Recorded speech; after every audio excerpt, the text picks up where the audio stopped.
Hey, it's Chris, the Drone Geek, as per usual on this channel. I wanted to make a quick announcement here. As you've seen in the title of this video, this is a new episode of the Let's Talk Drones podcast. After a long hiatus, we're back on it. We're getting guests for the podcast, so we'll be picking back up with regular episodes of the Let's Talk Drones podcast. And today's is particularly exciting because we're starting this new and improved version of both Let's Talk Drones and Let's Talk Drones, the podcast, with the one, the only, Billy Kyle. Really excited to have Billy on, so without further ado, let's talk drones.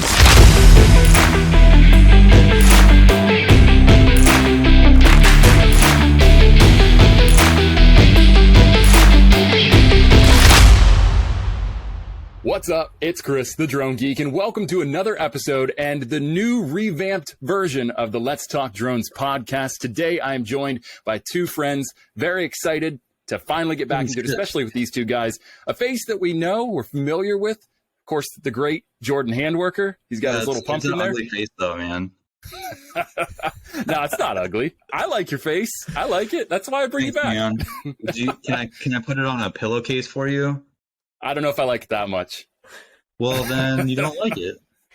All right. Well, that's subjective. But the other person that we have not had on the show before, but very, very happy to have him here today, is Mr. Billy Kyle. Now, what's Billy, up? It's awesome to have you here, man. We're so excited. When you came back on Twitter and you were like, yeah, let's do it. Jordan and I got pumped about it. We were good. That's excited. Awesome. Yeah, I'm happy to be here. So anytime drones are involved, I'm game. So, that's. Go ahead, Jordan. I was gonna say, well, because you and Ken had a podcast going on there for a long time. I was like, what happened to that? Yeah, a little bit. I think that he started doing his live stream, and then I just kind of fell off. So it was kind of a mixture of a couple different things. But we've been talking about potentially bringing it back. So we'll see. Yeah, you should, man. You should.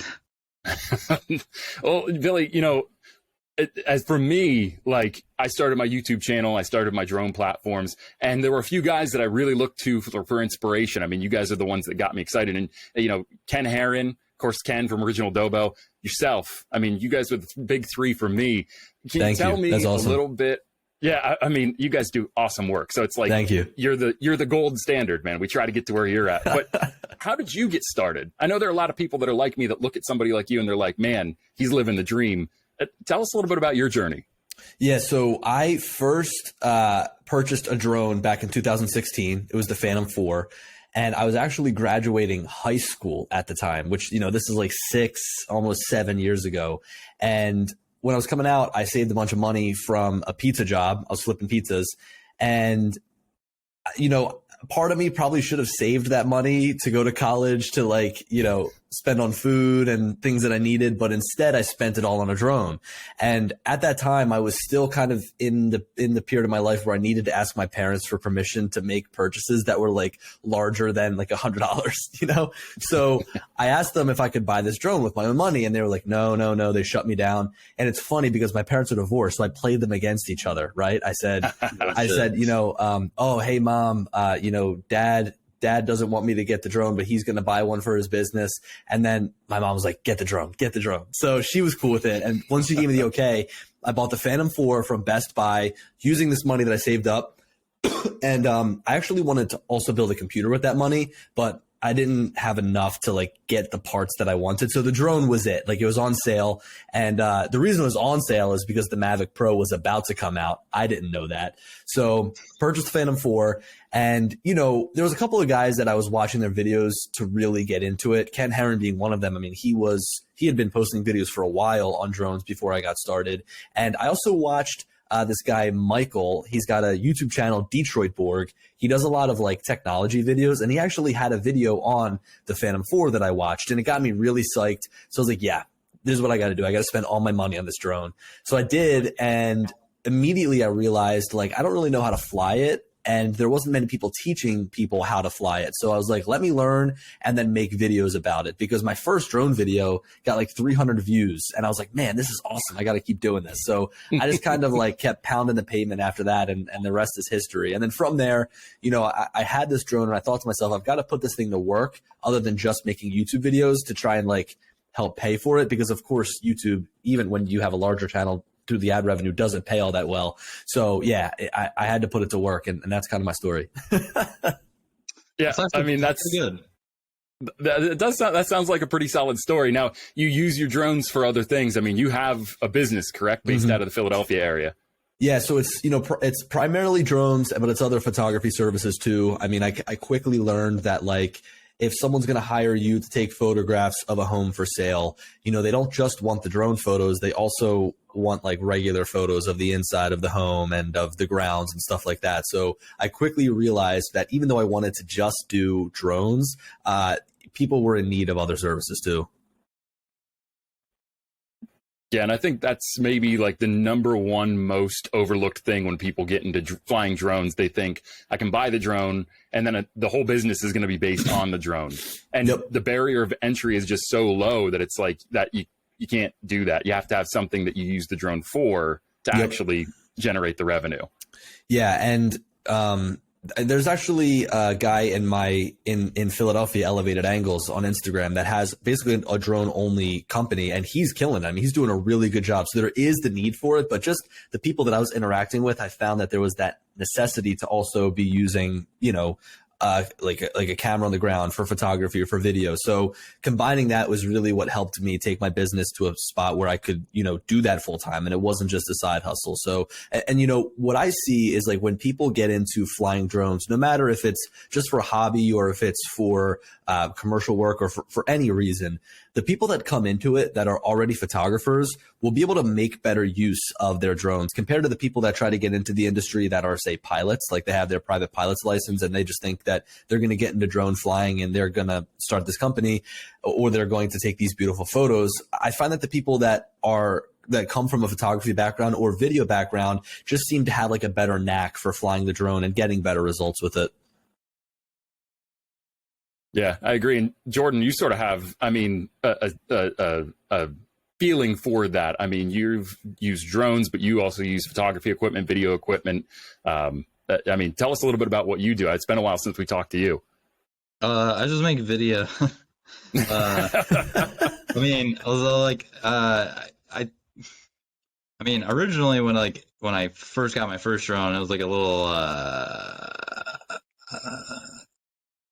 yeah.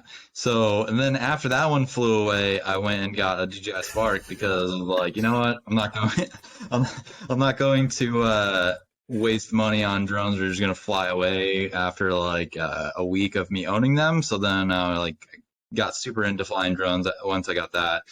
And there's a lot of pretty big name accounts. I mean, even smaller ones at the time. I mean, this was 2019, so it was like, that was probably when Ken, like Original Dobo, had like less than 10,000 followers. I mean, Billy Kyle, I think you had like maybe like 50 or 60 or something like that. Yeah. So it was like, I mean, Heron, Dustin Dunnell for sure, because like he was also, I think, one of the bigger influences of why I bought this Spark. And then it just kind of took off from there. And then I was going to get into real estate. It was very hard to do that in Florida, because everybody down here apparently does real estate photography, and they like to undercut people, which is kind of weird because I know like up north you guys get like banked doing that shit, even for like small houses, but down here is a different game. Yeah, I know in speaking with Ken, he's had that same issue. It can be like a race to the bottom. And really that's an issue, I think, within like the photo and video space. Like everybody is willing, at least there's somebody out there that's willing to do it for free. Like somebody, you can find a photographer that is looking to get exposure to do it for free. But then as the person hiring that photographer, you run the risk of not getting what you want at all, because it's probably somebody that is relatively new and is looking for experience. And I don't shame anybody that's going to do free work, because I did that all the time. And quite frankly, I'll still do it sometimes if I really want to try and make a good impression. I won't maybe do it entirely for free, but I'll do something where like, I'll do like, let's say it's a shoot for a home. I'll do the real estate photos and then charge for those, but do like a free set of aerial photos just to kind of like sweeten the pot. So there are always tactics that, you can use to try and get more business. Oh, for And sure, you don't man. know who knows who. Like, I mean, I just got off a phone call right before we jumped into the podcast. A guy called me and asked me if I could do, his kid plays Pop Warner football. And he asked me if I could come and just fly the drone around and get some shots of his kid playing football for 4 weekends in a row. And, you know, as I was hearing him out, I was sort of like, I don't know, you know, what could this possibly pay? This is going to be a big commitment of time and energy. Mm-hmm. And then I found out as we were talking, and I said, well, look, I'll do it for this. And, you know, just leave me a good review on my Google business page. We're good. And then he revealed to me, he said, well, I'm opening a Rita's next year in Lancaster City. He said, so I'd love to have you come in and do some video work for me there. And I was like, oh, well, that made the free work all worth it, you know? Yeah. Yep. You just got to watch sometimes, because like some of these people will try to promise that free work and then it never happens. You know, I mean, people are all talk sometimes, especially when it comes to video. I mean, the amount of people that hit me up that go, oh, you know, it's my 2022 resolution to do more video in the upcoming year. You have like these phone calls with them and then like crickets. I mean, the amount of people that I spoke to in the beginning of the year that never hit me back up is just like, this is such a long list. Oh yeah, for sure. When I first started, I reached out to realtors. I'm like, hey, you know, I just got my part 107. I'm interested in getting into real estate photography. I would love to come out and shoot a property, even like, because like I even said, like I would do one property for free, but if you want to work, you know, in the future together, you know, we'll figure out pricing and stuff like that. I actually had a couple of realtors just reach out to me because I did one for free for this one lady. And then there's a couple of other ones that saw some of the videos and just reached out and hired me on. But it's like super hard to get in with the realtors. Like, dude, real hard. I'll tell you what, a lot of them, first of all, it's very much a word of mouth business. You know, these realtors talk all the time within their office, within their meetings and stuff like that. So once you get in there, your name will start to spread like wildfire. I mean, I've tried to do some promotions and really haven't done much. And promotions, I mean like advertisements on Facebook and stuff, and they usually just don't work. But yeah, it's very much a word of mouth business. And also these real estate agents can sometimes just be complete like assholes. I mean, really, just to put it bluntly, you know. No, I mean, so that's true. Yeah. Yeah, and it's a very, like, in the real estate community, I know it's a challenge because, like, ability to speak to your point, it is all word of mouth. So if you make a good impression or you're connected with the right kinds of realtors, you can really grow your business portfolio there fast. But where it gets complicated is when you do run into the people that are a little bit more difficult to deal with. And the way that community is set up, it's like if one person has one bad thing to say about you, that's like a wildfire. And then all of a sudden there are 3 realtors that don't want to work with you because of that one interaction you had. So you do have to be careful in that one. Yeah, it's totally true. I mean, you know, I work, and it's funny because some of the agents don't want to share your information. Like they think that they have something that's like, you know, that they only want in terms of like photography. So I work with a couple of agents that refer me like crazy. Like, oh, I got your name from so-and-so. I got your name from so-and-so, like constant referrals. But then there's other times where I work with agents that are like whales. Like they do a lot of business and they never refer me. So I'm like, they probably don't want me getting too busy. Yeah. They want you available. Yeah. So, you know, we talked a little bit about your journey from when you started YouTube to where you are now, which is arguably one of the top YouTube personalities when it comes to the drone industry.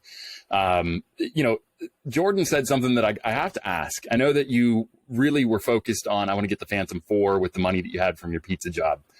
Did you have any other interest in any other drones before you got to that point? Did you ever own like a Spark, or did you ever own like a Snapton or anything like that? This episode of the Let's Talk Drones podcast is brought to you by The Droning Company, the #1 online resource for commercial remote pilots based in the United States. If you've got your Part 107, there's no reason not to check out The Droning Company at thedroningcompany.com and across all major social media platforms. They've got a second to none job board plus a fully customizable profile for you on your pilot page. You can add pictures, videos, any work that you've done, whether it's mapping, multimedia, thermals, whatever it is you use drones for, you can put your work on your professional profile. You can use that passively on the website or actively as a portfolio that you send to other companies that you want to do drone work for. There's really no reason not to sign up. And the best part of the Droning Company is they take nothing off the top off of any jobs that you get on their online job board. If it says $300, you get $300 $100,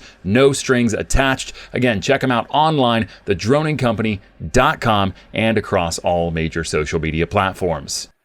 No, so it's funny. The Spark came out after the Phantom. So remember, like up until this point when the Phantom 4 released, it was basically only Phantoms from DJI. They had the Inspire as well, and maybe they were starting to work on some enterprise class drones. But really, it was like the Phantom 4 was like the last like Phantom before they exploded their product lineup into all the foldable drones. So really, before then, my extent of you know, I guess drones came from just little cheap toy helicopters you fly inside, which I always thought was fun. Like I really enjoyed like RC cars and RC helicopters, you know, just cheap ones, like nothing you'd build yourself. You buy it from like, say, Toys R Us back in the day, right?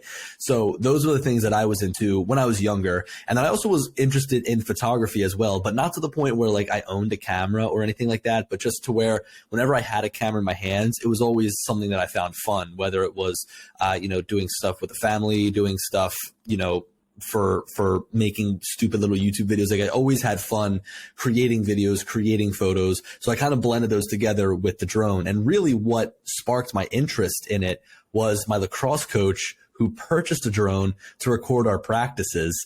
And he bought the Phantom 3 Advanced at the time, I think, or the Phantom 3 Professional. It was one of those two. And I just remember seeing that drone and I was like so impressed by everything about it. I was like, I'm so used to flying these stupid little toy drones. And then I see that thing to the point where it's like it's like a well-built machine that will actually sit there and hold its altitude, and it's easy to fly. So that really sparked my interest once I saw him flying the drone, and I was like hooked immediately after that. And it's so funny because me and my friends always used to make fun of his drone. Like at lacrosse practice, we'd pretend to like hit, like we'd throw the balls at it, but we'd like just miss it, right? So like we were always messing with him. And then it's just so funny because now it's like what I base my profession on is what I was making fun of him for. Does he ever hit you up and go, ha ha ha, the joke's on you? No, not really. I haven't talked to him in probably over a year, but he was always a really great guy. And it was cool to see that, you know, we have talked about it afterwards because he knows that I fly drones. And, you know, we were talking about it. He was like, you got to come. He's got a lot of different gigs, like a lot of different jobs. He's a good entrepreneur. He's always doing different stuff. But during the wintertime, he sells Christmas trees. So he's like, you got to come over and take some pictures of my Christmas tree lot. But no, he's a good dude. And he definitely sparked my interest in drones because if I didn't, I mean, I would have probably seen a drone at some point in time in my life. But like, had I not seen it at that point, I don't think I would have gotten as hooked on it, you know? Yeah. Yeah, I have, I guess, a similar backstory.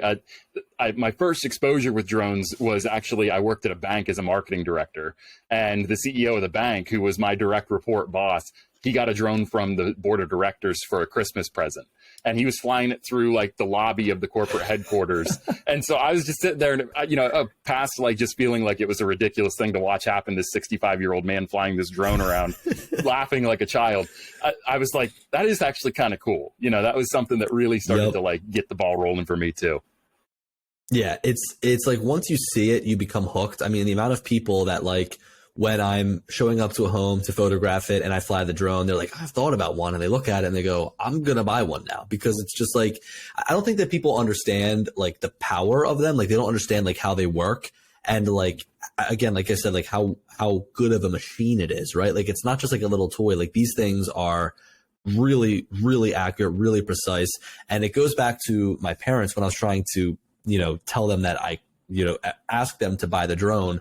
I think they thought it was a toy, right? But then like, I remember bringing it over to my dad's after I purchased it and I took off and he was blown away. He was like, I did not expect this at all. Yeah, it's sort of mind blowing to see like how people that either aren't familiar with it or even just older generations that are interested but don't really have the means or haven't really pulled the trigger on buying something like that for themselves. Like I'll fly. My dad's fascinated with FPV drones now, you know, because I have the Gep RC Cinelog and I've got the Avata and I've also got the DJI FPV, and, you know, just flying those for him, he's blown away at how fast they are, how they maneuver. But I mean, anytime you fly a drone around him, he gets excited too. Yeah. It is interesting how people underestimate just how powerful they are. Yeah, look, you're absolutely right because and think about the average person, how many questions they have, how high can it go, how far can it go, how long can it fly, right? So really, there's a lot of people that are curious about these drones, and what I think is cool is like everybody is interested in drones. Like it's tough to find somebody that doesn't like drones, but I also think that it's one of those things that not everybody needs to have, like a smartphone. So that's why, like, when you look at a lot of the videos in the drone space, I think that it's such a niche that you can kind of only reach a certain threshold to the point where you're like, you've kind of maxed out on how many people that can follow you. Like for me, I don't expect my channel to grow much more, but I'm super happy with the group of people that I have following me, just because I don't know. I mean, I see drones as again, like a fairly small niche. So. Yeah, I would agree with that. Jordan, you're doing a couple of drone giveaways right now, and you're experiencing sort of like a growth phase yourself. And can you tell us a little bit about that compared to like just a conversation with Billy, who's sort of gotten there? What's it like for us down here? Oh, it's miserable.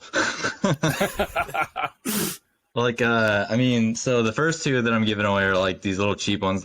B&H had them on sale. They're like snapped in. They're like cheap little Wi-Fi drones. They're one of them's okay. The other one is just kind of like a shitty one. But I have a mini SE that I bought. I'm gonna give that away too. But it's kind of hard, man. Yeah. The mini SE is my first flight of the mini SE is like one of my most viewed videos on my channel, which is crazy. I mean, I guess that drone is like super super popular. It's like the cheapest DJI drone you can get now, so it's probably why. But would you say that like it? Would you say that like it's Frankenstein sort of nature, like that it's the amalgamation of the Mini 1 and Mini 2 is sort of what makes people interested in it? I think it's more of the price, but the Frankenstein nature of it is interesting because if you think about it, it's almost like they're not doing anything different between that drone and the Mini 2, because the Mini 1 to Mini 2 arguably was just a software upgrade. I mean, really, like being able to shoot 4K video, being able to take raw photographs, like those were the two big things, in my opinion, that was like the upgrade from Mini 1 to Mini 2. And the Mini 2 or the Mini 1 could have probably done that right out of the gate, but they just limited it by software. Like they're like, no, you only get 2.7K. So I think it's fascinating that they're trying to sell this drone for as little as they are, yet it's basically a Mini 2. Like it's interesting. They slap a different badge on there and they, it's like a Mini 1.5. Yeah, it is. Yeah. Well, the messed up thing too is like it's just like, I mean, it's 2.7K, so it's bottom tier, but it kind of reminds me of the Spark a little bit. I mean, just besides being foldable. What is the price of that drone? It's like $220. I just paid $289 on Amazon for one. I couldn't find it any cheaper than that, but. I think right now the Mini 2 still retails on like B&H for like $399 or $499. It's somewhere in there. It's like between $400 and $500. DJI's old drones rarely go on sale. Like I think that there's like it either stays on sale, even if a new drone's come out, it stays on sale for the same price, or they just straight up discontinue it and get rid of it. Like you don't see them still offering the original Mavic Pro for only like $500. Like they've just totally gotten rid of it, Yeah. But when the Mavic 2 came out, the Mavic Pro still kind of had a spot in their lineup because that was $1,000. The Mavic 2 Zoom was $1,250, and the Mavic 2 Pro was $1,500. At least that was before their initial price increase. But still, like it's just really interesting to see how they're like, we're either going to sell it for full price or just get rid of it. Yeah, that's for sure. Because like. I got the DJI FPV, so it was on sale on Best Buy's website for $9.99, and like a week or two before that, I think it was like $12.99 or something, and then it just stayed at $9.99. Like it hasn't moved that price since, and so like, I keep telling people, I'm like, if you look at it this way, if you get the DJI FPV kit, you get the FPV, the goggles, and the RC. But if you look at the price of the RC and the goggles by themselves, like it's almost the exact same price. So I think you're free basically almost at that point.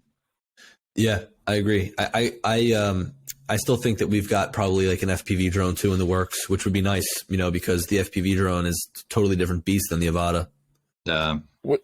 Well, yeah, and that's I get sort of I'm not annoyed. Annoyed's maybe a strong word, but like there's this premise out there that the Avata is like the successor to the FPV in terms of like just the way that you fly them. Okay, maybe, but in terms of their capabilities, they are two completely different things. And I always have to tell people like that is not totally correct what you're saying there. Yeah, built for two different things, built for two different, types of flight. I think that they probably should have come out with the Avata first and then the FPV drone, because there still are some things about the FPV drone, about its speed, that's just like, whoa, this thing is like crazy fast and crazy powerful that, I think would have gone over a lot better if they had been coming from the Avata. But now it's kind of like when you get the Avata, it's like it's slower, but like it's also a better drone. So it's kind of at a tough spot, but I still think that it's a better buy over the FPV drone for most people. Yeah. I've been watching a lot of reviews because I just got the Avata, so I'm doing a lot of review videos on different aspects of it. And, Ken has done some really good ones on there.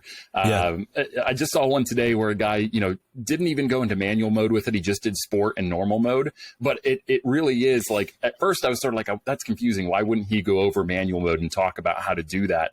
But then I thought the majority of people that will look at something like the Avata are probably going to be in that normal and sport mode for, the foreseeable future, just because it's not marketed as an entry-level drone, but it certainly is. It's got that reputation as like a beginner's FPV drone.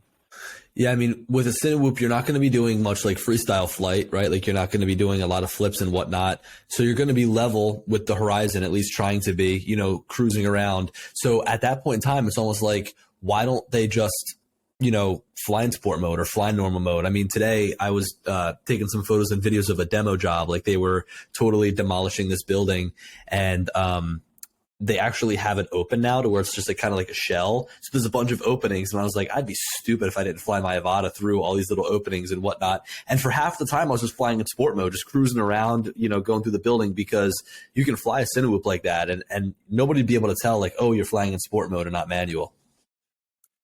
Yeah, because it's almost got like this pseudo bank mode on it. It's not even like it's got a term on it, but it does. That's just the way sport mode flies. It's got this weird like auto bank mode. But yeah, I agree with that. And I had the same experience. I flew this for a job for a college that's nearby, and they wanted me to fly through their basketball arena. And for the first, 15 minutes of that flight, I was in sport mode because I thought this is really all I need. But yeah, I really like the Avata. Now, in terms of like an FPV2, what do you think they could do better than what they did with the FPV1? Well, I think a better camera, make it more rigid. I think that those are really the two big things that they could probably improve upon. I think that the flight time is good for what it is, being an FPV drone. I think that they definitely, of course, need to make it compatible with the new goggles. That would be nice, right? The new goggles are a lot better in my opinion. And yeah, I think that those are the two big things that people would harp on, and I think that the power and the speed is good. But again, like I'm almost afraid to use all that speed, because if I crash the drone, I'm probably going to have to replace it. Like there's no way around it. Well, Jordan, you flew FPV before the FPV drone came out, correct? Yeah, but that was like a little Emax Tiny Hawk. That's actually how I learned. Which it was still, it wasn't like the most perfect learning, because like I crashed the shit out of that thing, and it was like super tiny, a little Cinewhoop, and like you could crash the shit out of it and have it just not even break. And then eventually one day, I think I hit a tree limb and like it ripped one of the motors off or something, and I tried to fix it, couldn't, and then I just wound up getting rid of it.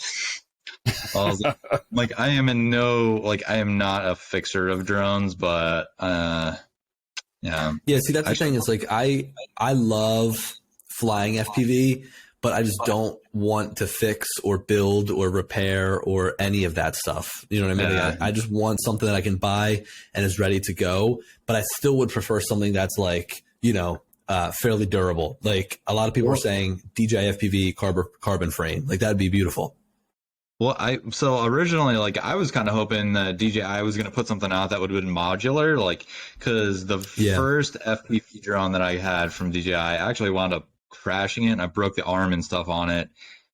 They sent me an entirely brand new FPV just for like a replacement, but I think that they could curve the market in this aspect of just being able to take like an arm off and then just simply like clip it in and replace it and screw it back on.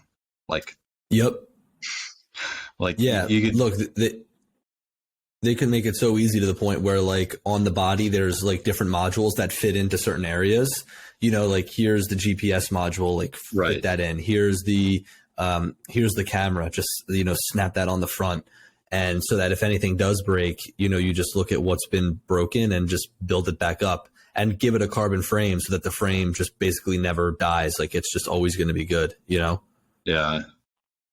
But also, I think that what DJI and a lot of these companies do is just come out with something. And the prime example is the Mini 1. They're like, we need a Mini 2.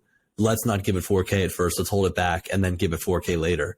So you just got to imagine like what they're thinking about in their mind and what their game plan is beforehand, as bad as it sounds, to just squeeze as much money out of something as they can, you know? Oh yeah, for sure. For sure. I mean, the Mavic 3 is like a prime example of that. Mm-hmm. Right, exactly. Yeah, because I mean, what is it? Their SE or the Classic or something that I've been seeing on like Twitter. And well, you know, I think that I was like a non-believer in the Classic. I was like, you know, why would they release this drone? It's going to kill the airline of drones. Like I had a lot of thoughts as to like why would they do this? But then once I saw them release the Mavic Enterprise and the Mavic Thermal, the Mavic 3 Enterprise and Mavic 3 Thermal, and they reused the same body style, I got it. Like it was like they're just going to save money by just reusing the same airframe, and they're going to sell it at a cheaper price because now they're mass producing it and they've got all these different revenue streams from just the one airframe. But I also think that makes it really boring to just use the same drone because, you know, you look at the drones, they all have their own like characteristics and personality.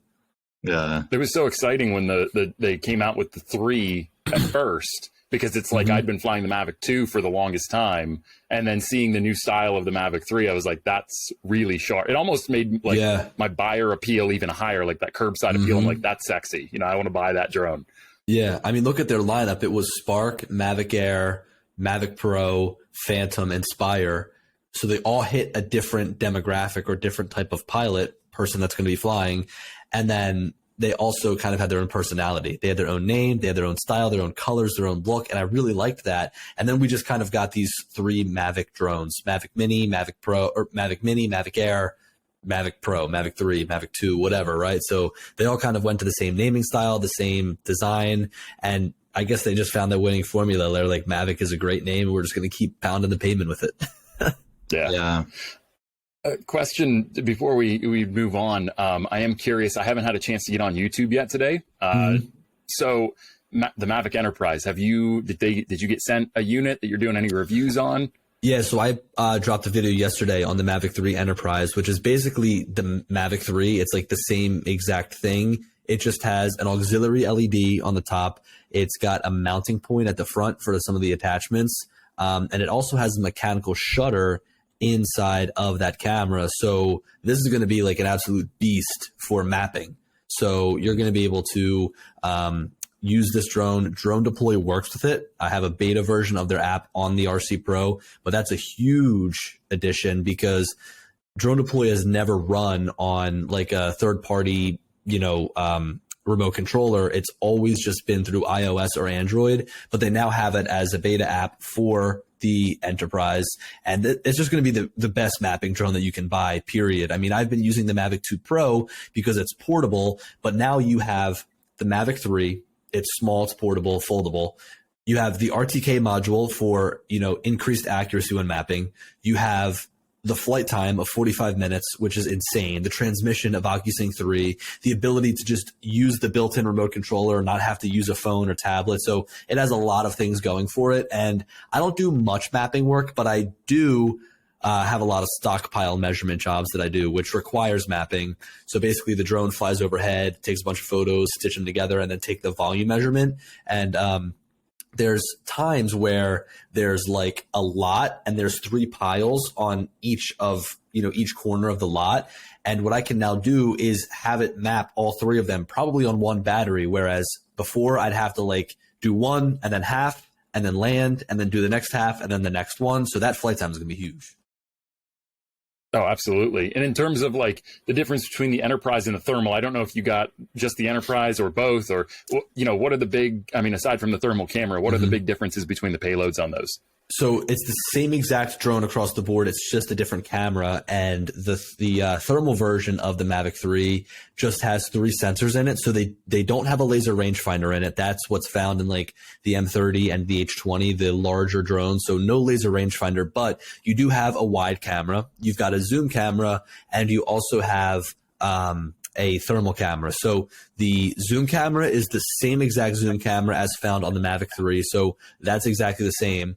The wide camera is just like a, you know, like a cell phone size sensor wide camera, kind of used for just snapping photos, whatever. It's nothing special. And then the thermal camera is what we're used to seeing. It's a 640 by 512 sensor. So nice high resolution, sharp image. But the one issue is that it doesn't take radiometric photographs, which means you're not able to bring these photographs onto your computer and then analyze them and pull the heat data from that picture. So like a radiometric photo, you can compare it to a raw photograph. It stores a lot of data inside of it so that you can change the boundaries of your upper and lower limit based on like what the camera sees in terms of heat. So you can kind of adjust that to see further issues if you're doing an aerial inspection. And then you also have the ability to like click on a spot and find the temperature of that spot. So I think that's kind of DJI's way of saying, hey, this is going to be a great drone, but there's still some limitations to it because, of course, not being radiometric is basically a software limitation at this point. Do you think that they'll ever upgrade that software so that it will be radiometric, or is that like a limitation they're putting on it to encourage people to maybe go with the M30? I think that it is encouragement to go with the M30, but I also saw what DJI did with the Mavic 2, and I think they're going to follow their footsteps with the Mavic 3. So they came out with the Mavic 2 Enterprise Dual and the Mavic 2 Enterprise Zoom, 2 different versions of the drone, and the thermal camera was shit. Like it was 160 pixels. It was worth nothing. Like you needed to be 30 feet away to actually tell what something was on that thermal camera. So it was more of like a proof of concept, right? And then after that, fast forward a year, they come out the Mavic 2 Enterprise Advanced that is both the drones combined together. So now that they've done this, I see a Mavic 3 Enterprise and a Mavic 3 Thermal, and I see them in a year from now coming out with a Mavic 3 Enterprise Advanced that still has the micro four thirds sensor, that has the mechanical shutter, but there's also like a thermal camera off to the side. So I could see them coming out with something like that in the future. Yeah, that's... I have to interrupt you guys real quick. I'll be right back. Go ahead. Okay. Yeah, I hope he doesn't blow away. There's a Hurricane Ian's blowing through right now, and it's like we didn't even know if Jordan was going to make it. He's going to batten down the hatches, make sure his generator's turned on. So, you know, I want to be careful when I ask this question, just because I know there's a lot of curiosity out there, especially with people that are aspiring to sort of build what you've built. Mm-hmm. You know, your relationship with drone manufacturers, you know, you get the drones a little bit ahead of time so that you can do a review video and release that on the day of release, it seems like. You know, tell us a little bit, as much as you can anyway, about what those relationships are like. I mean, how did they come to be? And, you know, how do you maintain those relationships? Yeah, so I guess we'll start from the beginning, right? Like how they came to be. For me, was mostly either reaching out to them or them reaching out to me. And kind of like, it's funny because sometimes you can change hands within like a company, like someone that you're dealing directly with. Like sometimes someone can get promoted and then you're working with somebody else, or somebody could leave the company and then you're working with somebody else. And sometimes someone leaves the company and goes to another company and like you start talking to them based on like that prior connection. So, you know, the way that I've made connections just in general with companies, whether it's drone companies or software companies or drone accessory manufacturers, is basically just by reaching out to them or them reaching out to me and figuring out kind of like what we can do to make a video. So, you know, a lot of the times, like most of the drones I review on my channel, I've gotten for free and have just been sent to me, but there's really been no incentive to like make a favorable review of them, right? Like if someone wanted to say like, hey, I'm working with Drone Deploy, for example, on some upcoming videos, and they are asking me to make some videos, like some different topics. And I kind of told them, I was like, I don't want any money for them because that would be weird for them to pay me to make a video about how to use Drone Deploy, just because I feel like it would kind of muddy the waters, right? Like, hey, this video is sponsored by Drone Deploy. Here's how you use their software, right? So some people might call me stupid because I'm leaving money on the table, but other people might appreciate like that I'm not trying to muddy those waters in that sense. So, really the way that it works is like when a new drone comes out, I get an email and it's like, we have this new thing coming out. Do you want to try it? And it's usually like a yes. And then from there, it's basically like all I guess, creative direction is put in my territory, in my hands, I guess. Right. And from there, it's up to me to try the drone out, make videos on it and do things like that. And, I never, at least I don't think I've made a negative review, but really what it comes down to is I wouldn't review anything that's bad. I mean, you were talking about a drone that you got for a review, right? And it wasn't very good. And like, if I got something that wasn't very good, I would straight up tell them, I'm not making a video on this because it's not good. Like, I don't want to waste my time. I don't want to waste your time. I don't want to waste everybody else's time. I'm not going to change my opinion on it. If someone asks me, is this a good product? I'm going to flat out say no, but I'm not going to waste my time making this whole slam piece video on it because it just doesn't benefit anybody. Like, to give you an example, that new Insta360 Sphere, have you seen that like camera? It sucks. Yeah. Like I have it. I've got one. They asked me to make a video on it, and I said, I'm not making a video because you're not going to be happy with my video. There's nothing good that comes from that camera in any regard. And it's just like, I would rather not make a video about it because it's going to waste everybody's time. So, the relationships are cool and whatever, and I always try to keep an open dialogue. But really, at the end of the day, the biggest thing that's important to me is just like the integrity, because and it's so hard to keep that integrity when there's really only one big player being DJI. Like, when I get a new drone from Autel, I get the Nano and I'm flying it because they sent it to me. And it's like, this drone is great, but also there's just so many issues with it that I want to go back to my Mini. You know what I mean? So, yeah. It's an interesting dynamic. And for people that are trying to build their audience, like Jordan and myself, we're trying to build like the community that's around our channel. There's two ways to go about it. And I mean, there's pros and cons for each side. You can go with the quick, shot in the arm, purchase subscribers, which isn't even ethical, but you can do that and get tons and tons of numbers, or you can sort of build slowly to a community that appreciates the content that you're putting out. Mm-hmm. What I think is so impressive about you, Billy, and Ken, I'd love to get him in here sometime too, but I'll poke him what I for think you. is so impressive, what I think is so impressive about you guys is you've got the best of both worlds. I mean, when I get on your videos and I watch a review that you do, or I watch just a commentary video that you do on a particular product or topic in the industry, you've got so many followers, but you've also got quality followers. People are actually engaging in constructive conversation with you and with other people on your thread. That cannot be understated. Well, I'll tell you what, that's a big thing about the drone community too. A lot of tight knit people. So it's not, I thank you for that. I mean, really, that's a great compliment, but it's not only just me, it's really just the people that make up this community. There's so many outstanding people that fly drones for a hobby and for commercial use. And it's really like everybody's in it together. And, you've got some bad eggs here and there, but really for the most part, like the people that make up this community are just awesome. So that really is a huge thing that has to do with it. Oh yeah, absolutely. I agree with that. Jordan, I saw you were flashing something on the screen. What would you have down there? I had to go get my GoPro. Oh, I'm doing time lapses of the hurricane, like the clouds and stuff. Yeah, and, yeah. I had left this guy out there, and it was getting real windy outside. You gotta mount it. You gotta put a suction cup on the window or something. I don't think that would be a use case. That would be a use case for GoPro. You know that, right? Yeah. Well, yeah. Right. Yeah. If you ever want to just take videos during a hurricane, a GoPro is the way to go because they're waterproof.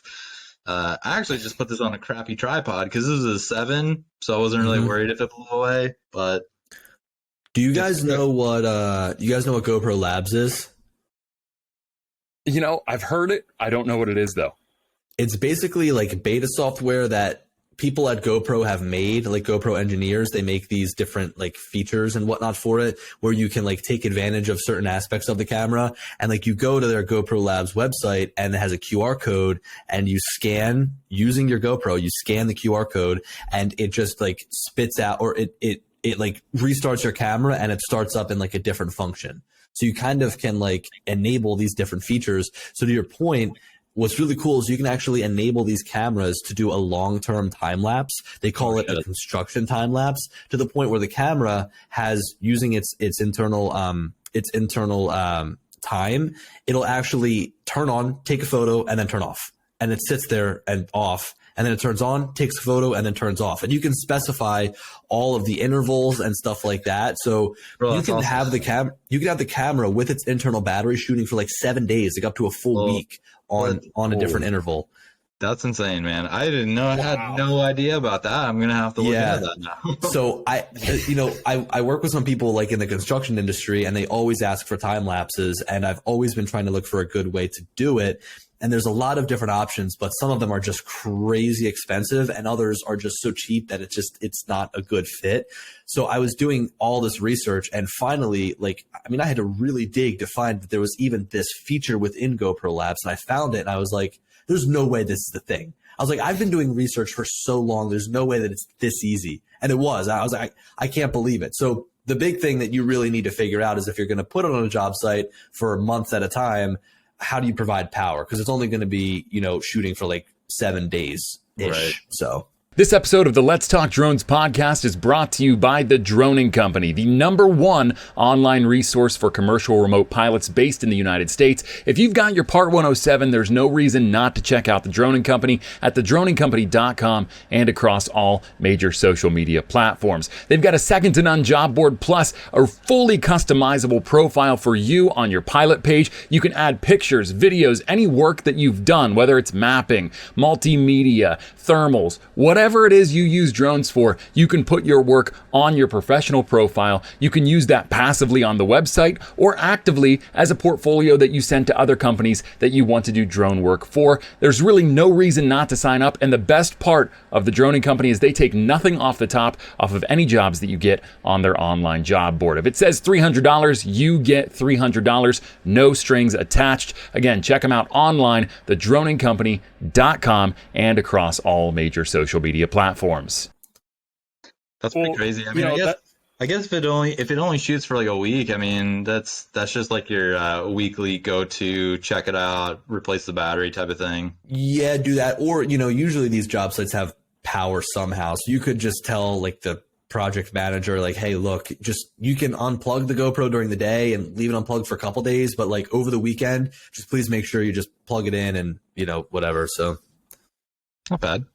Yeah. Is there a way to, just for that specific use, is there a way to monitor it remotely? In case there's some not. sort of, that would be interesting. Look, that's another thing, and that's what you pay for when you go with some of these other platforms. But what I've wanted to mess with is like, how can I get it? You know how the GoPros now upload automatically to the cloud? Yeah. My whole thing was, how can I get it so that I can keep it connected to Wi-Fi and powered on? So when it takes the photo, it uploads the photo using the GoPro Cloud, that subscription service, so that I can look on my phone and say, oh, hey, look, I've got, 10 photos from today. It turned on 10 times, took 10 photos. That's what I wanted. And then say, okay, good. It's good for the day, Mm-hmm. Yeah, that's interesting. Sorry. It didn't work. It didn't work because the camera would turn off immediately after taking the photo, so it didn't have enough time to upload. So it's there, but it's not perfect. Well, I was going to say that there's that, I don't know if it's still free or whatever, but like a couple of years ago, there was the Alfred app where like if you had an extra cell phone, you could like put it up as like a security camera in your house.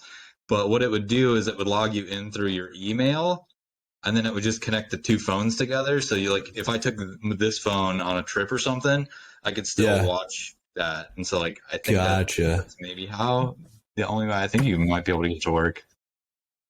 That could be cool for remote monitoring. Magic Lantern a little bit. That GoPro. I don't know what that is. Magic Lantern? All right. So a long story short, there's it's like a camera, like you could basically take like a shitty camera and have like RAW and like 5.7K and shit on it. So like if you bought like a cheap Canon M50, well at the time it was like the M3 I think, but you could take that, store the Magic Lantern onto it, and then turn the camera on and change every setting in the camera. No way. Yeah. And that's what a lot of people, they would do is they would buy like a cheap old mirrorless Canon camera, like an M100 or an M3 or whatever they were, put magic lantern on that, and then shoot at like 5.7K with like 14 stops of dynamic range. It was fucking crazy. No way. Yeah. That's crazy. Yeah. That is wild. It's still around too, but it's only for like older DSLRs and mirrorless cameras. Shit, the dogs are going. Get the Glock. My dog's going crazy. Get the Glock, Billy.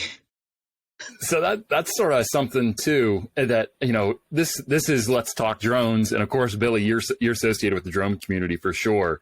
But your channel has a lot more to offer than just drone technology. I mean, you also do a lot of camera technology too. I've tried, but I just don't get the same traction on it.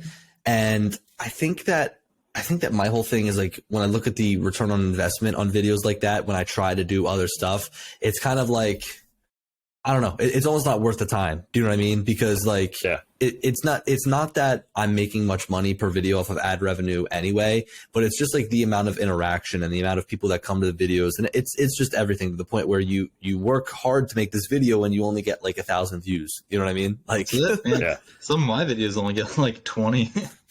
Yeah, look, it happens to the point where like you look at it and you just barely get any views on a video, and sometimes it happens for a lot of different reasons. Even a drone video might not get many views, you know? I will say this, man. There's one video I didn't think would ever take off, and it was for the Canon 75 to 300 kill lens. Yeah, and it did good. Like 50,000 views on it. It's stupid. It's so crazy, man. And what I love is like being able to do a video on something, not think it's going to go anywhere, and then look back in like 3 months and go, whoa, that took off. Like, you know? Yeah. Well, mine took like about a year, man. I didn't even realize it until it could be any time, and then YouTube will just start promoting it. I was like, man, I'm like, where did I keep getting all these subs from? And then finally it was just like, oh, that's where it is. Yeah. It's interesting. It's also, you know, I found there's a lot of nuances with YouTube too. It's like you have to find the right time of day, the right day of the week. You know, there's a lot that goes into that. And, you know, with like the review videos, like the initial release review videos that a lot of YouTubers do in the drone vertical, it's I don't want to say easy, because what you do isn't easy, but like you're sort of handed that because everybody's going to be talking about it that day. Okay, the Mavic 3 Enterprise came out today. I want to know about it, you know? But everything in between, it's like, you got to sort of find the sweet spot. When are people online? When are people looking at these videos? Yeah, that stuff. It's true. And it's sometimes trial and error, because sometimes you might upload something and it just totally flops. And then also sometimes you're just straight up at the mercy of the platform that you're posting on, because sometimes my Instagram story, I'll post it and like it gets 300 views. And I'm like, okay, that's great. And then I'll post another time and it gets 1,200 views. And I'm just like, this doesn't make any sense. Like, these are people that follow me online. And it's like, I post on this day and it gets this many views. So that means that Instagram served to this many people. But then I look at like, you know, another time when I post and I'm like, I got 1/4 of the views. It just sometimes doesn't make any sense. No, it doesn't. It really doesn't. And I think I don't know how you guys feel. I mean, being on YouTube, I can sort of guess where you're at. I definitely prefer long form content. So I would rather do a 15-minute YouTube video as opposed to a 30-second reel or short or whatever. But it'll be interesting to see how YouTube continues to progress with the shorts. It sort of had a high point, and now I think it's sort of coming back down a little bit, but I don't know if they're going to continue to put energy into that or not. Yeah, I like creating longer form content. Like, that's just me. You know, so I don't know what their plans would be in the future. I think that the shorts like app, or the shorts section of the app, is like garbage. Like they need to really improve it, because Instagram and TikTok are doing it way better. Yeah. Oh, definitely. Definitely. Yeah. I don't know. I'm not crazy about the shorts anyways, because it's like, I mean, when you make like a regular review or something, it's like you put your heart and soul into doing that, but then it's like, you just, if you have to make like a 30-second video, it's like, all right, well, here's a piece of garbage I created. Don't get me wrong. There's some really good short form videos, but to me, like, I think that it has its place, but I think that long form content is here to stay for the long haul, you know? Oh, for sure. For sure. I've got a buddy, he's a photographer out of central Pennsylvania. His name's Matt Sherwood, and he does some really great content, but he's sort of leaned into the opposite side. He does longer form YouTube videos, but he's sort of leaned into the shorts, and he's having a lot of success with views and subscribers. But the interesting thing about shorts is, and I think that they did this on purpose, the watch time you get from your short doesn't count towards your channel or your monetization level.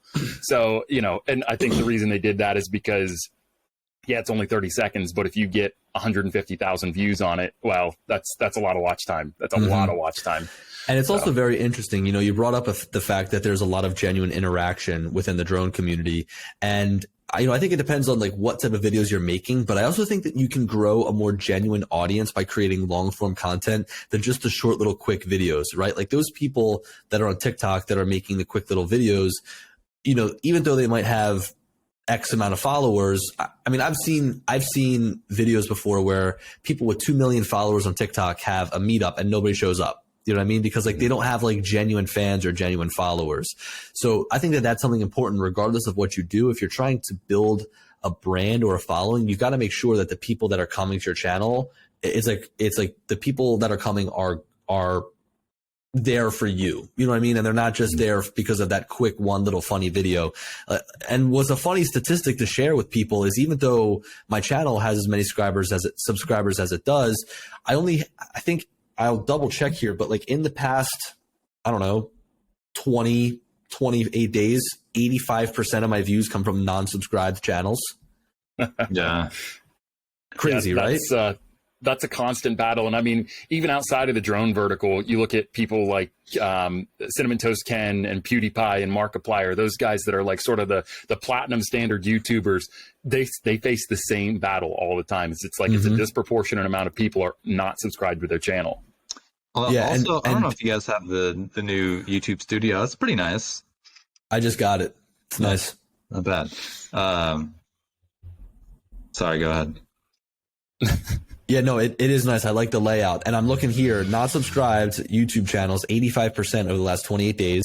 And then you look over the lifetime and it's 87%. So 87% of my total views have come from people not even subscribed to my YouTube channel. And part of me is like, but like, there's a lot of different emotions that come with that. It's like, first of all, why are people that are subscribed to me not watching my videos? What's going on with that, right? But second of all, see, it's crazy. 99. But then second of all, here's the thing is that YouTube is still promoting your videos. So it's a good thing, right? Yeah, it's like, wow, people that aren't subscribed to my channel are watching my videos, which means that it's popping up in the search. It's popping up in the browse.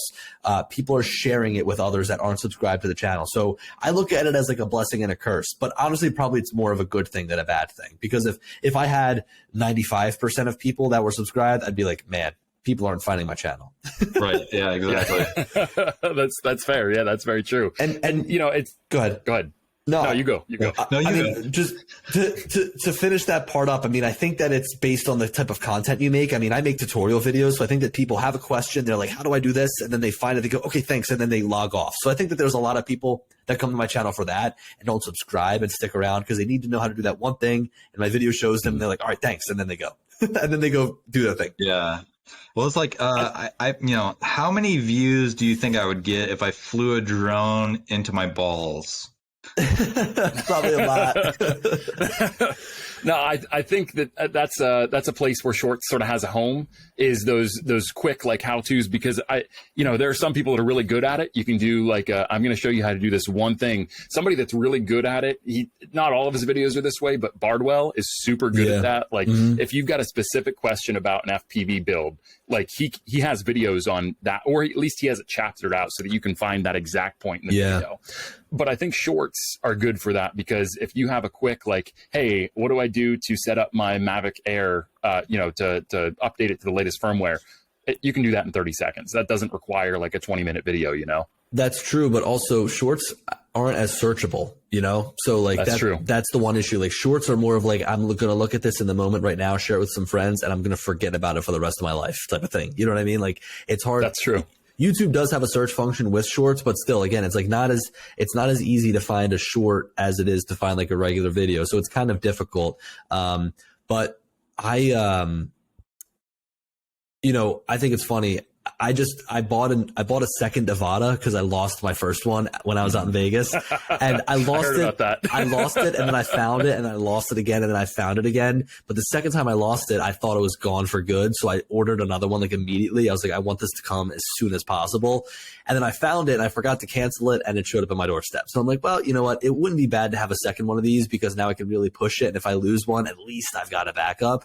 So, you know, I've got that hanging around, and I didn't know how to pair the goggles with the control or goggles with the drone. I was like, is it in the settings? I'm looking around. So I looked it up on YouTube. I was like, how do I pair the goggles V2 to the whatever it's called, to the Avata?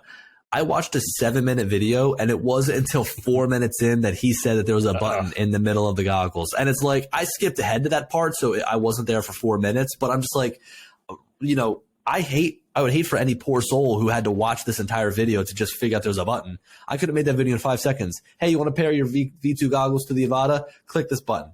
Be like, all right, thanks.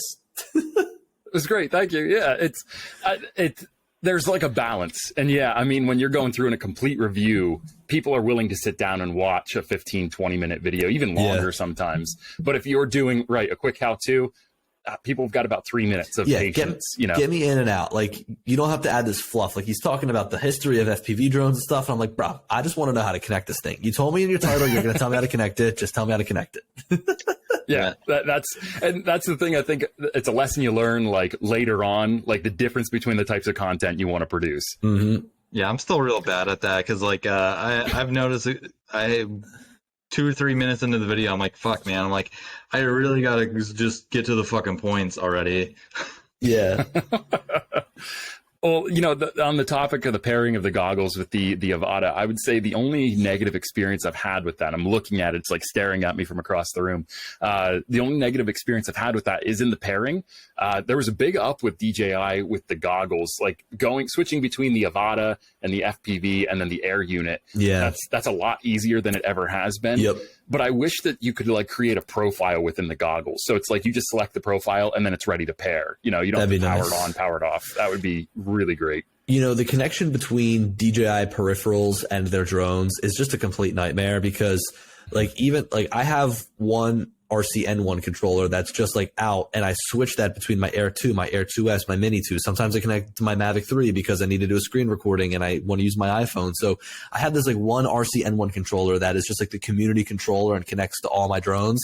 And whenever I want to switch from like say the Mavic 3 to the Air 2S, it needs to do a little firmware update. So it's like, it's got to do this firmware update. I sit there for a minute. It's finished. It downloads and installs, but it's just like, it's such a hassle to jump between things. It's such a hassle to switch drones, and it could just be so much easier in my opinion, you know? It could be, but when you're at the top of the mountain, arguably, you know, why would you invest the time in that when nobody else is really even doing what you're doing? I know. I mean, you know, we should be expecting to see an Autel Evo 3 around now, and I just don't even think that they have anything remotely ready.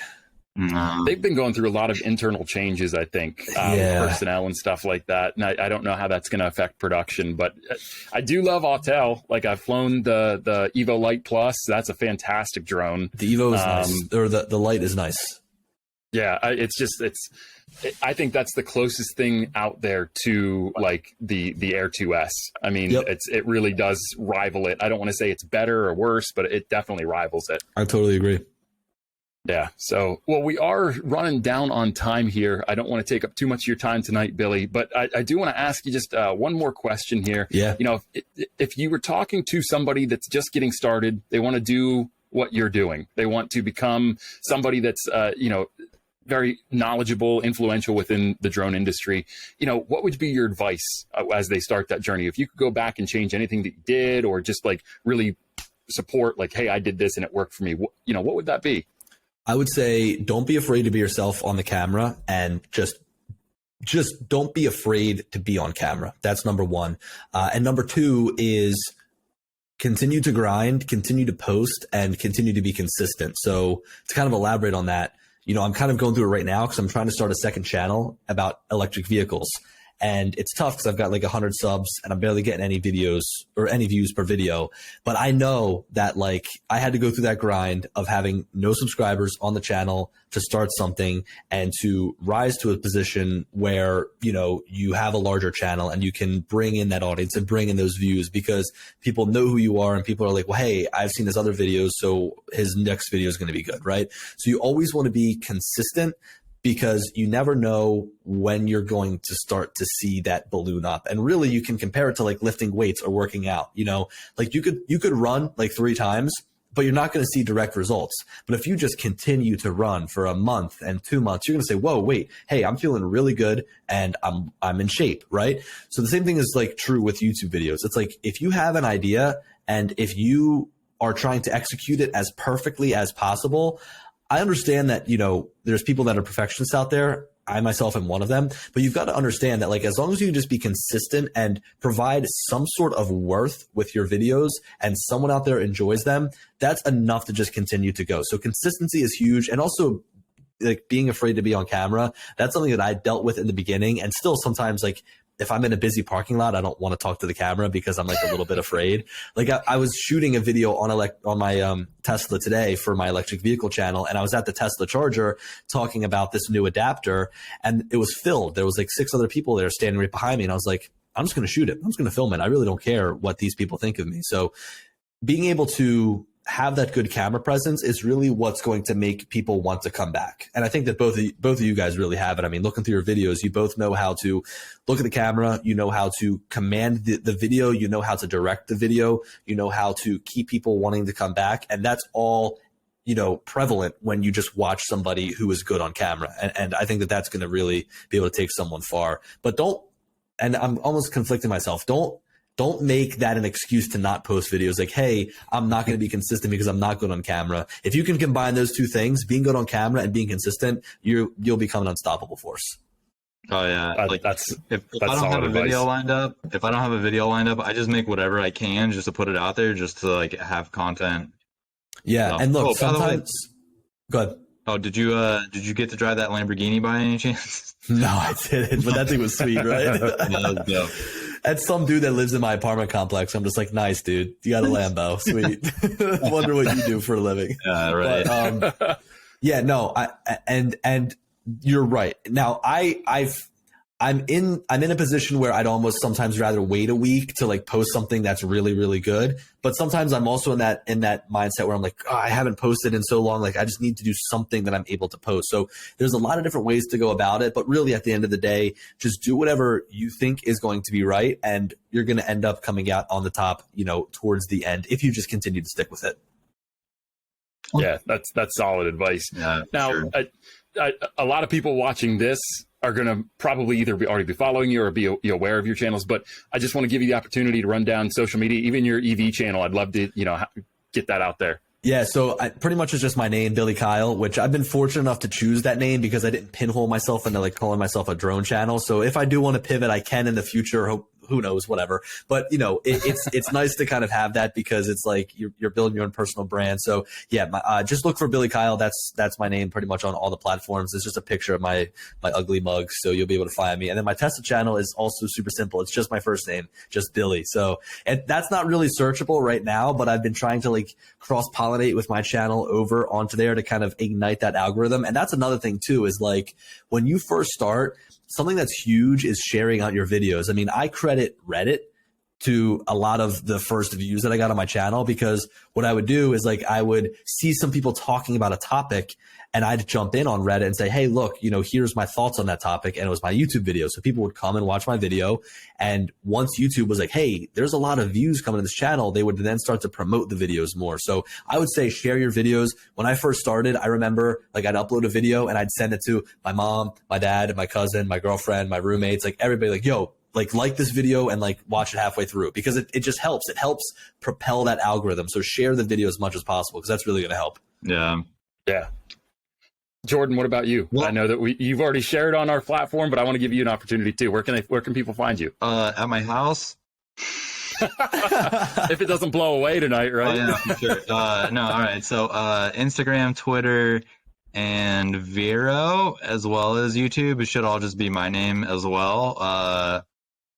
Maybe visuals at the end. I think that's what my YouTube is. Billy, are you on Vero? I am on Vero. Yeah, I just jumped on. I haven't been posting much, but I am on there. Are you? Yes. I'll have to Is it just your name? Probably. Yeah, Vero's I a don't know pretty how I cool feel about platform. it. Actually, Yeah, I don't you know, mind it as much. It's actually pretty nice because I feel that there's more engagement on Vero than I get on Instagram anymore. Well, Instagram is just horrible for posting photos. I mean, I post a reel and it gets, 300 likes. I post a photo, it gets, 75. It's like, Yeah. Instagram is really just becoming a video only platform, it seems. Well, it's even weird too because like I was posting like I don't know almost an FPV video daily for a reel and just maybe 200 views or whatever. So I was like, all right, whatever. Yeah. Yeah. I like Vero. It's definitely something different. What makes me uneasy, and it's not really like a bad uneasiness, is just like it's hard to read. Like, when you use Instagram or you use Twitter, there's a certain way to use it to get the most engagement that you can. Vero doesn't really have that fleshed out yet, and that's sort of what makes it a little bit weird for me. I agree, but it's also like the Wild West. Like, it kind of reminds me of what Instagram was when it first started, Yeah, for sure. Yeah, I agree with that. So, well, Billy, thank you so much for your time today. Hey, Jordan, thank you again, my friend. Hey, man. Yeah, of course, we'll have to do it again. Totally. And we'll also have to get together and fly. I mean, you're only, 2.5, 3 hours away. Yeah, so I'm not far. I mean, look, I don't come out to that way often, but hey, when the leaves change, I'm trying to go anywhere because it's going to be beautiful, especially throughout PA, man. I love PA during the fall. Oh, absolutely. Underrated experience, really. Totally. We'll have to have you up. We were sort of joking before I do wrap it up. But Jordan and I we had some back and forth right before this. And, with him living in Florida, Ken living in Florida, you and I living in Pennsylvania, I was sort of like, are we the Wish version of Billy and Ken? No, dude. And you know what? I thought about it. I was like, both of them need to fly up to PA or vice versa. We'll have to fly down to Florida and just have a big drone meetup. That'd be awesome. Yeah, for sure. Oh, that would be cool. After hurricane season over, I'd say, Billy, let's go down there. Yeah. Hey, look, once it hits like, the winter time, I'm game to go to Florida anytime because I want to get away from the cold. All right, guys. Well, hey, I'm Chris, the Drone Geek. That's Jordan Handwerker. And of course, Billy Kyle. And we are out of here. Peace. See ya. Yo, what you say? Steady screaming, YOLO rockin'.